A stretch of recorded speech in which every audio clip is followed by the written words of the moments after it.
Pernahkah kamu sadari rekening di dalam bank akan memotong biaya administrasi yang relatif kecil dan tanpa disadari, sebuah bank memiliki jutaan nasabah dan bila potongan kecil itu digabungkan, maka akan menjadi nominal yang besar. Sehari bisa mencapai 100 juta. Dan seorang karyawan bank memiliki niat buruk menggunakan trik ini, dia mendapatkan kekayaan sebesar miliaran. Peristiwa ini adalah kejadian asli. Suatu hari, Eman sadar bank akan mengatasnamakan biaya administrasi untuk memotong nominal kecil di dalam rekening nasabah. Dan jutaan jumlah nasabah bukanlah jumlah yang kecil, maka itu dia memulaikan aksinya untuk menjadi orang kaya. Eman menulis sebuah virus dan kemudian mengirim email atas nama karyawan lain ke atasannya, dan ketika file tersebut dibuka, maka virus akan tersebar di dalam komputer atasan.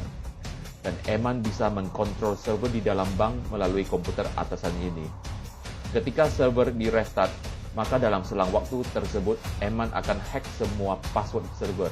Dia menulis kode hack untuk memotong 1 sen untuk sebuah nasabah dan diberikan keterangan biaya administrasi, nominal segede ini tidak bisa langsung ditransfer ke dalam rekening sendiri.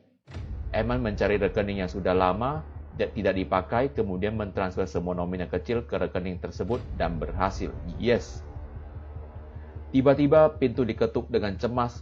Eman adalah seorang karyawan yang selalu patuh dengan aturan perusahaan. Walaupun memiliki skill yang bagus tetapi tidak memiliki ijazah. Maka itu, dia hanya bisa jadi karyawan biasa.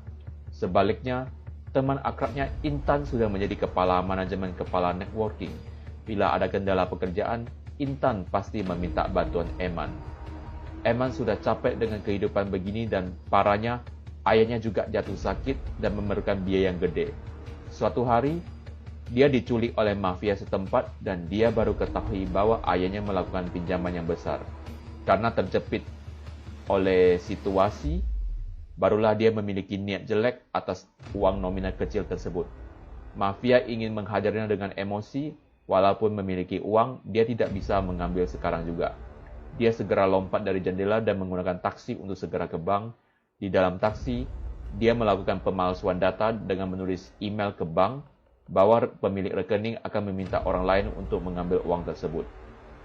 Mobil mereka ditembak, tetapi si tukang taksi juga bukan orang yang lembut dan juga keras melawan. Bersusah payah, Eman berhasil sampai ke bank dan mengambil uang tersebut.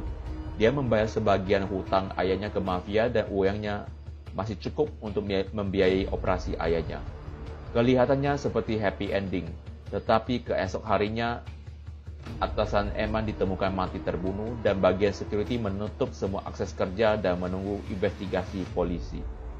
Bila komputer milik atasannya dicek, maka rahasia virus komputer akan diketahui. Maka itu Eman harus menghapus email tersebut. Sebelum kedatangan polisi, Eman tidak memiliki akses ke server room. Dia segera panik. Kemudian salah satu staf networking masuk ke toilet dan meninggalkan HP-nya. Eman segera mengambil kaca proteksi HP-nya dan melihat sebuah sidik jari yang jelas. Dia menyamar sebagai seorang cleaner dan mematikan semua kamera security, kemudian memalsukan identitas untuk ke ruang server. Di dalam 15 menit, dia harus berhasil menghapus virus yang pernah dia masukkan. Di saat itu juga bagian security merasakan kejanggalan dan mulai monitor ruang server. Tetapi Eman berhasil melarikan diri dan kembali ke counter teller. Hari ini benar-benar hari yang susah dilewati. Malam harinya Eman pergi ke rumah sakit dan di situ dia diberitahu bahwa biaya tinggal di rumah sakit bukanlah biaya kecil dan sisa uang yang dia bajak sudah tinggal sedikit. Saat itu juga bank dalam keadaan tegang dan tidak mungkin untuk melakukan aksinya lagi. Di dalam kebingungan, Eman melihat logo-logo di atas ATM dan memiliki inspirasi bahwa bukan saja cuma satu bank, dia bisa mengulang cara sebelumnya dan mencuri uang dari 8 bank besar negara dia. Dan hidupnya bahagia dengan ayahnya dengan uang curiannya.